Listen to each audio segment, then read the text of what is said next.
The holographic advertisement flickered across every major spaceport in the galaxy. Most aliens walked past it without a second glance, but those who did stop to read it usually shook their heads or made gestures of disbelief in their species-specific ways. Jack Stone noticed it while waiting for his morning coffee at Spaceport 7, one of the busiest transport hubs in the Orion Arm. He had just finished another boring cargo run and was looking for something more exciting. The glowing blue text caught his eye. URGNT, seeking Class 12 planet species for high-risk salvage operation. Exceptional physical capabilities required. Pay rate: 500,000 credits. Interested parties contact Blue Star Salvage Corporation. A small group of thin, tall aliens with silvery skin gathered near the advertisement, their long fingers pointing at the text. Class 12 planet. They must be desperate, one of them said in common speech. That's a Deathworlder request. No one's crazy enough to take that job, another added. Last time we tried hiring someone for high-gravity work, they barely lasted an hour. Jack smiled to himself, sipping his coffee. Being from Earth, a Class 12 planet, he knew exactly why most aliens found the job posting disturbing. Humans were one of the few species that evolved on a death world, a planet with high gravity, extreme weather, and dangerous predators. What other species called impossible conditions, humans called Tuesday.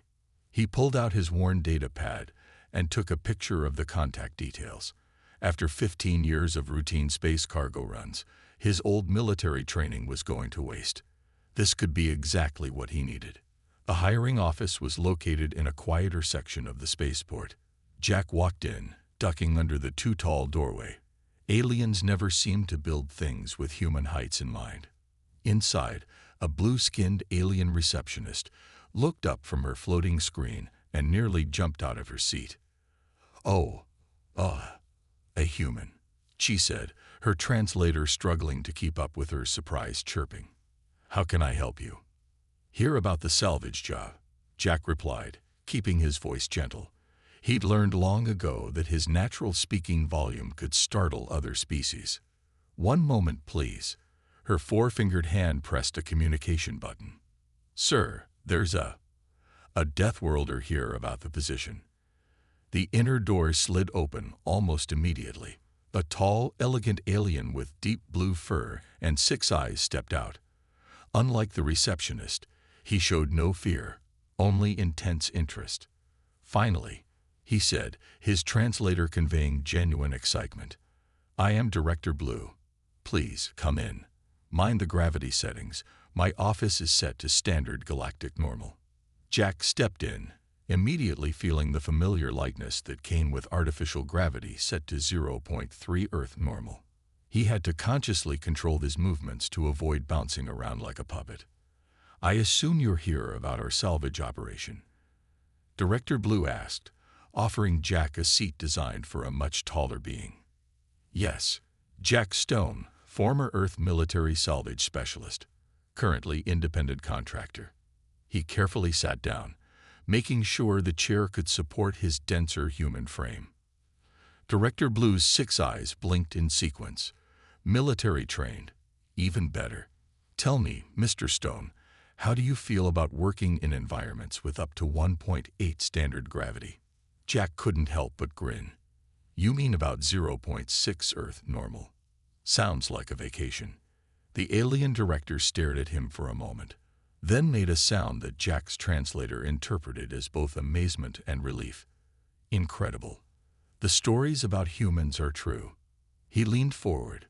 Mr. Stone, we have a very valuable research vessel trapped in the upper atmosphere of a gas giant. The gravity and pressure have made it impossible for our regular salvage teams to reach it. We need someone who can operate in conditions that would, well, kill most sentient species. Jack nodded, already thinking about the equipment he'd need. When do you need this done? As soon as possible. The vessel is sinking deeper every day. Can you start immediately? One condition, Jack said, holding up a finger. I'll need to bring in my own team. Other humans. This kind of job isn't a one-person operation. Director Blue's fur rippled in what Jack recognized as enthusiasm. Multiple Deathworlders. Even better. Name your price, Mr. Stone. We're desperate. As Jack began negotiating terms, he could already feel the familiar excitement building. The kind that only came with a truly challenging mission. Finally, a chance to show the galaxy what humans could really do. The briefing room felt too cold for Jack, but he knew aliens preferred lower temperatures.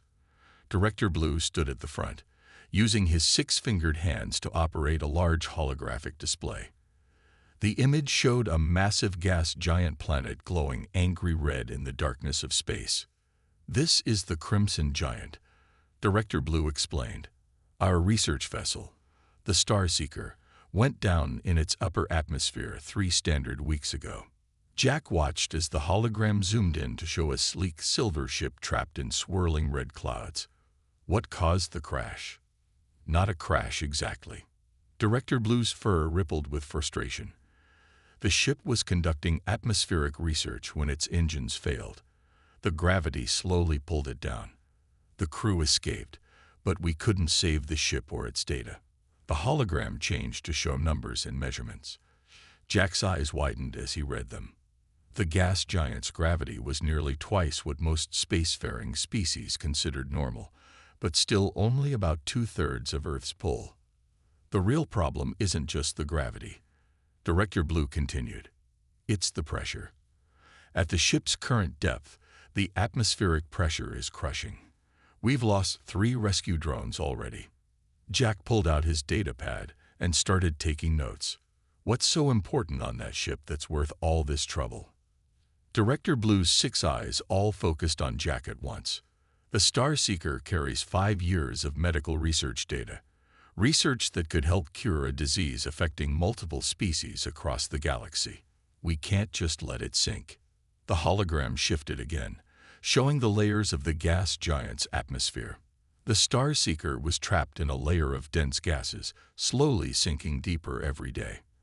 Our best scientists say we have maybe 2 weeks before the ship sinks too deep for any rescue, Director Blue said. After that, even humans wouldn't survive the conditions. Jack stood up and walked closer to the hologram. He reached out, using his hands to rotate the image and study the gas giant from different angles. Director Blue watched in silence, his fur twitching with nervous energy. I'll need special equipment, Jack said finally. Human-made suits and tools. Our stuff is built tougher than standard galactic gear. Cost is not an issue, Director Blue replied quickly. Whatever you need. And my team. They'll need double pay for this kind of work. Done. Jack turned to face the alien director. One more thing. I need to know exactly what happened to those rescue drones. Show me how they failed. Director Blue pressed some buttons, and the hologram changed to show 3 different drone attempts. Jack watched carefully as each drone descended into the atmosphere. The first one was crushed by pressure. The second lost power in the dense gases. The third spun out of control in the violent winds. Your species' technology is more advanced than ours, Jack said, thinking out loud. But sometimes simpler is better. We humans learned it the hard way on Earth. Director Blue's translator made a curious chirping sound. What do you mean? On Earth, we still use mechanical backup systems, things that work without complex electronics. In the deep ocean, in bad storms, in places where fancy tech fails. Jack pointed to the hologram. This is just like deep-sea recovery back home, just with different gases and bigger pressures. The alien director stared at Jack for a long moment. You really think you can do this? Even our most advanced ships can't handle those conditions. Jack smiled. Director, humans have been diving into our oceans since before we had electricity. We've been pulling things out of impossible places for centuries. This, he gestured at the hologram, this is just another day at work for us. Then when can you start? Give me 48 hours to get my team and equipment together. Jack headed for the door, then paused. Oh, and Director, make sure your medical team is ready. Where we're going, we might need them. As Jack left the briefing room, Director Blue watched him go with all 6 eyes. The alien couldn't decide if humans were incredibly brave or just crazy. Maybe, he thought, they were both. Jack stood in the busy spaceport terminal, waiting for his team to arrive.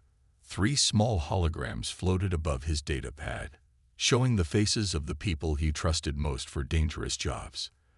The aliens walking past gave him a wide berth, still unused to seeing humans in their high-class spaceports. The first to arrive was Maria, walking through the crowd like she owned the place. She carried a heavy bag over her shoulder that would have crushed most alien species. Her dark hair was tied back, and her eyes showed the confidence of someone who had faced danger many times before. "Still getting into trouble, Jack?"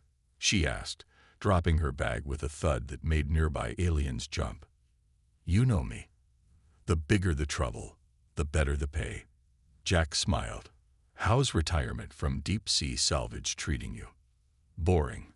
Thanks for calling me back into action." Tom arrived next, his tall frame easy to spot in the crowd.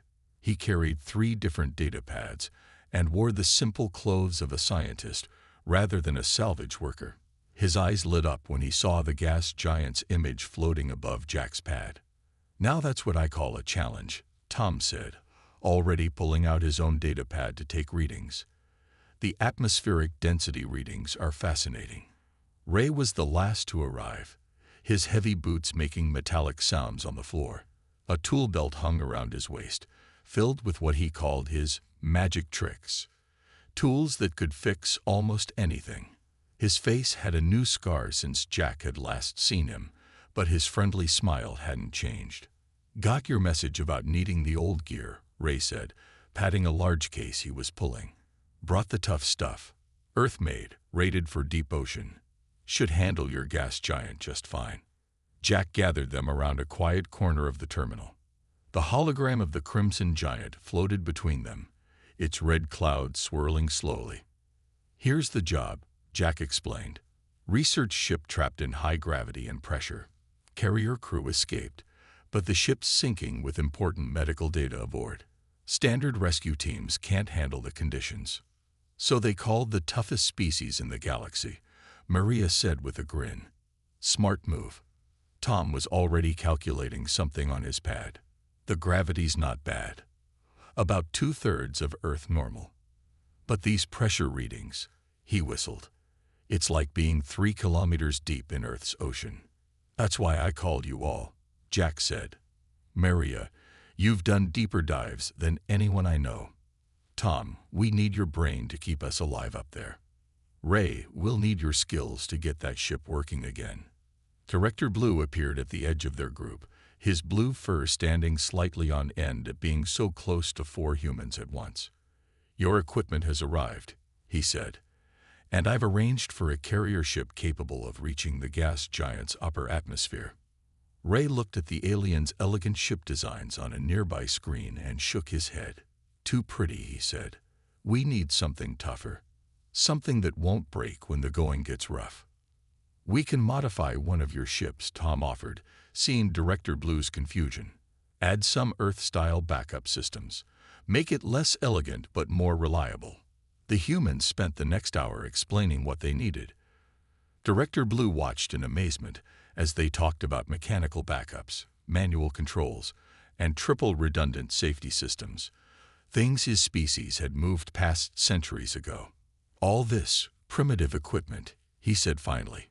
"You really think it will work better than our advanced systems?" Maria laughed. "Director, sometimes the old ways are the best ways. When everything else fails, you want something simple and strong." "Like humans," Jack added with a smile. They moved to the cargo bay where their equipment waited. As the team checked their gear, Director Blue watched them lift heavy equipment that would normally require loading machines. These Deathworlders were stronger, tougher, and seemingly fearless. 2 days, Jack told his team. "We leave in 2 days. Let's show the galaxy what humans can do." The team nodded, already focused on their preparations. In the background, alien dock workers whispered and pointed, amazed at seeing 4 Deathworlders working together. They had no idea that the real show hadn't even started yet. The modified carrier ship cut through space, its hull now covered in extra metal plating that made it look more like an Earth cargo vessel than an elegant alien craft. Director Blue stood on the bridge, watching the human team work with a mixture of worry and fascination. Entering the Crimson Nebula, Tom announced from the pilot's seat. The view screen filled with swirling red gases that looked like blood in water. And there goes our fancy navigation system. As if on cue, most of the ship's advanced displays flickered and died. The alien crew members made sounds of distress, but the humans remained calm. Just like we expected, Jack said, pulling out what looked to the aliens like an ancient device. Maria, get the backup compass online. Maria flipped a switch on a metal box he had installed earlier. A simple holographic display appeared, showing basic directional data. The aliens stared at it in confusion. "What is that primitive device?" one of the alien crew asked. "Magnetic compass, upgraded for space," Maria explained. "Sometimes old technology works better than new. The nebula's electromagnetic interference doesn't affect it much." Ray worked at his station, monitoring their modified systems. "Hull pressure is good. Our extra plating is holding. Earth-grade steel. Not pretty, but tough." The ship pushed deeper into the nebula. The red gases grew thicker, making it almost impossible to see. The alien crew grew more nervous as their advanced sensors continued to fail. "How can you navigate in these conditions?" Director Blue asked, his fur standing on end. "All our systems are blind." Tom smiled, pointing to a simple screen showing basic readings. "We're using dead reckoning, an ancient Earth navigation technique. Sailors used it to cross oceans before we had computers." He made a small course adjustment, that plus Maria's compass and my atmospheric readings. Jack stood at the main viewport, actually looking out the window with his eyes rather than relying on sensors. "There," he pointed. "See that darker patch in the red? That's our gas giant." The massive planet slowly became visible through the nebula. Its swirling storms made Earth's worst hurricanes look tiny in comparison. The alien crew members stepped back from the viewport, but the humans moved closer. "Picking up the Star Seeker's emergency beacon," Ray reported. "It's weak, but it's there. About 40 kilometers down in the atmosphere. That's deeper than our last reading." Director Blue said, his voice worried. "It's sinking faster than we calculated." Maria checked her pressure readings. "We can reach it, but we'll need to go in suited up. The ship can't handle those depths." Tom began their descent into the gas giant's upper atmosphere. The ship started to shake as gravity and pressure increased. Warning lights flashed across every console. "Hull stress at 40%, Ray called out. "The extra plating is doing its job." An alien crew member rushed up to Director Blue. "Sir, the primary systems are shutting down. The pressure is too much for our technology." "Switch to mechanical backups," Jack ordered calmly. "Just like we practiced." The humans moved with practiced ease, flipping switches and turning physical dials. The ship's shaking decreased as simpler, tougher systems took over. The aliens watched in amazement as their primitive solutions kept working where advanced technology had failed. "There she is," Tom said suddenly. Through the swirling red gases, they caught their first glimpse of the Star Seeker. The research vessel was tilted at an angle, its silver hull reflecting the red light around it. "Atmospheric pressure is triple what the alien crews faced," Maria reported, "but still only about what you'd find in Earth's deeper oceans. We can handle it." Jack turned to his team. "All right, this is what we trained for. Maria, Tom, suit up. Ray, keep this ship running. Director Blue," he turned to the nervous alien, "we're going to need your medical team on standby." "You're really going out there?" Director Blue asked, all six eyes wide. "In these conditions?" Jack smiled as he picked up his reinforced pressure suit. "Director, humans have been diving into dangerous places since before we left our oceans. This is just another dive, with different gases and better equipment." The team began their final preparations, while the alien crew watched in silence. To them, these humans were about to attempt the impossible. To the humans, it was just another challenge to overcome. The airlock door closed with a heavy thud. Jack, Maria, and Tom stood inside, wearing their reinforced pressure suits. Through the thick glass of their helmets, their faces showed focus rather than fear. The alien medical team watched through the observation window, their various tentacles and appendages twisted in worry. Pressure check complete. Ray's voice came through their helmet radios. Your suits are holding steady. Earth-made equipment never fails. The outer airlock door opened, revealing the swirling red hell of the gas giant's atmosphere. Wind howled past the opening, strong enough to tear apart standard spacesuits. The pressure was so intense it made the ship's metal walls creak. Remember, Jack said to his team, it's just like diving in the Pacific. We go slow, we check our gear, we stick together. Maria nodded, checking the cable launcher on her belt. These anchor lines should hold us. They're rated for Earth's deep ocean trenches. Beginning descent, Tom announced, activating his suit's external sensors. Gravity is increasing. We're at about 1 Earth gravity now. They stepped out of the airlock, magnetic boots keeping them attached to the ship's hull. The gas giant's atmosphere swirled around them in angry red waves. Lightning flashes in the distance lit up the clouds like blood-colored explosions. Director Blue's voice crackled over their radios. Our instruments show conditions that should be killing you right now. How are you still functioning? Because this is normal for us, Maria replied, securing their first anchor line. Earth's oceans can crush most ships. We learned to work in those conditions centuries ago. The team began their careful descent toward the Star Seeker. They moved like deep-sea divers, using their anchor lines to control their movement through the thick atmosphere. Each step had to be careful. One wrong move in these conditions could be fatal. Pressure increasing, Tom reported. We're at depth equivalent to 2 kilometers in Earth's ocean. Star Seeker is about 500 meters below us. Jack felt the familiar squeeze of high pressure around his suit.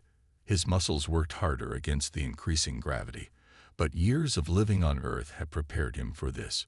What would kill most alien species was just uncomfortable for humans. Suddenly, a massive storm cell moved toward them. The red gases spun faster, creating a vortex that threatened to tear them away from their anchor points. Hold on, Jack shouted. The team grabbed their lines as the storm hit them. Their suits' external temperature sensors spiked as lightning crackled around them. This is incredible, Tom said, somehow still taking readings. The electromagnetic energy here could power a city. No wonder alien electronics don't work. Maria spotted something through the chaos. Look, the storm is clearing the gas around the Star Seeker. I can see it. Below them, the silver research vessel became visible. It was mostly intact, but its hull showed signs of damage from the intense pressure. More worrying were the dark spots spreading across its surface, signs of structural stress. The ship's hull is starting to fail, Ray warned through the radio. You've got maybe 2 hours before it breaks apart. Picking up emergency power signatures, Tom added. The data cores are still intact. The ship's automatic systems must have protected them. They reached a point directly above the Star Seeker. The pressure here was intense enough to make even their reinforced suits creak. Jack checked his team's status on his helmet display. Everyone was working hard, but they were handling it. All right, Jack said, we're going to secure lines to the Star Seeker's hull. Maria, you're our deep dive expert. You take point. Tom, monitor the hull integrity. I'll set up our emergency return system. Just like old times, Maria said, preparing her equipment. Though usually we're doing this underwater, not in a gas giant's atmosphere. From the carrier ship above, Director Blue and his crew watched in amazement. The humans moved with confidence in conditions that their most advanced robots couldn't survive. It challenged everything they thought they knew about primitive species. Setting anchors now, Maria reported. Get ready. The hard part's about to begin. The team began their final approach to the Star Seeker, while around them, the gas giant's storms continued to rage. But these storms had never met humans before, and humans had a long history of beating impossible odds. The Star Seeker's airlock groaned as Jack forced it open. Years of working in Earth's deep oceans had taught him that sometimes brute force worked better than fancy tools. The metal door finally gave way with a screech that echoed through their suit radios. "We're in," Jack reported back to the carrier ship. "Tom, what's our time limit?" Tom checked his readings. Hull integrity at 47%. "We got maybe 90 minutes before this ship breaks apart." The team entered the Star Seeker, their helmet lights cutting through the darkness inside. The ship's artificial gravity was dead, but the gas giant's pull kept them firmly on the deck. Red emergency lights blinked weakly along the corridors. "Gravity here is almost like Earth's," Maria noted, moving carefully through the tilted hallway. No wonder the alien crew had to abandon ship. They couldn't even stand up in these conditions. They reached the main computer room. The door was sealed shut, an automatic lockdown to protect the valuable research data. Ray's voice crackled over their radios from the carrier ship above. "The locking mechanism is fried," Ray said, looking at the schematics. "You'll need to get power to that door or cut through it." Jack looked at the thick metal door. Cutting would take too long. "Tom, can you rig something?" Tom was already pulling equipment from his pack. "I brought some Earth batteries, old chemical ones. They're not fancy, but they work in these conditions." He started connecting wires to the door's emergency panel. A loud cracking sound echoed through the ship. Maria checked her sensors. "Pressure's increasing. We're sinking deeper." "Got it," Tom shouted as the door slid partially open. It was just wide enough for them to squeeze through. Inside the computer room, banks of alien servers lined the walls. Most were dark, but a few still showed signs of life. Tom moved quickly to the main console while Jack and Maria kept watch.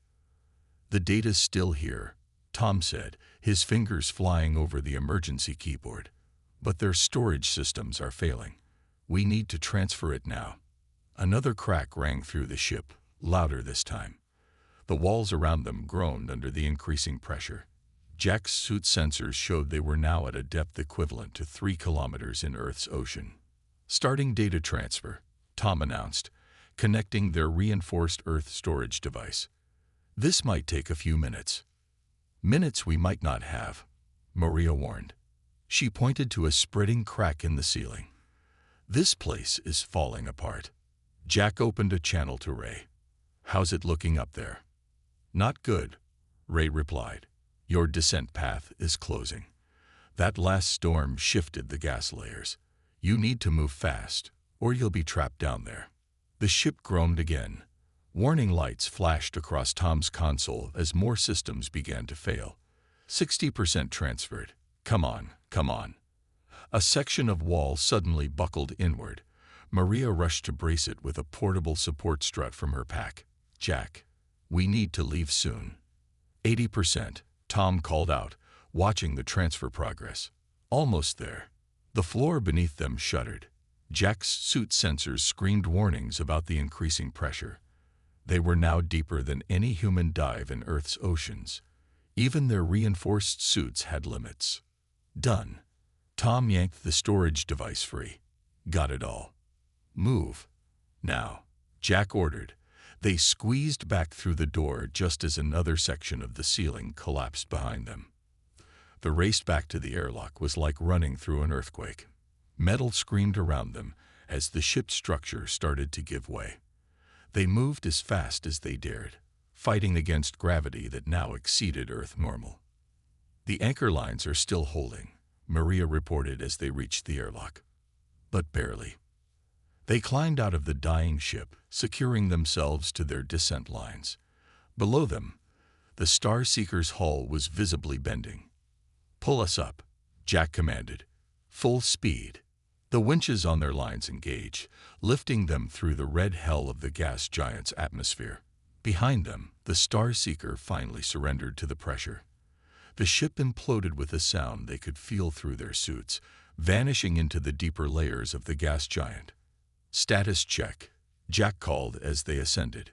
"Everyone okay?" "Alive," Maria answered. "Got the data," Tom added, clutching the storage device.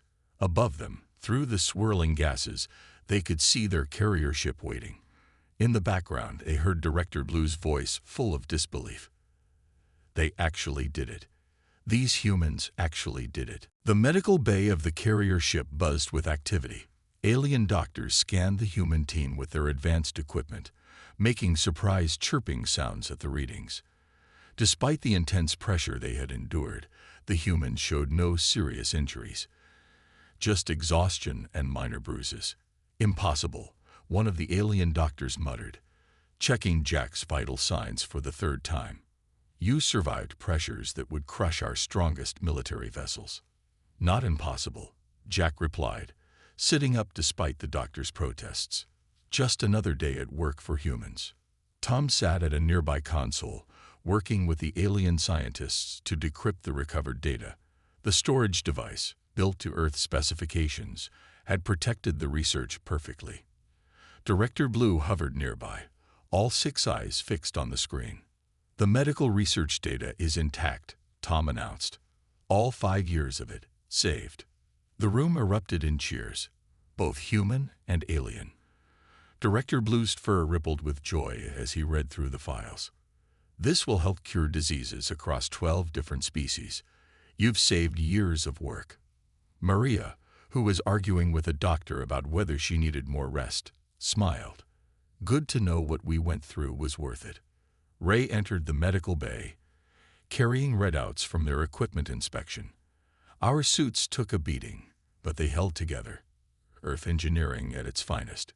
"Speaking of engineering," Director Blue said, his voice becoming serious, "we need to discuss something important." He gestured for them to follow him to the ship's conference room.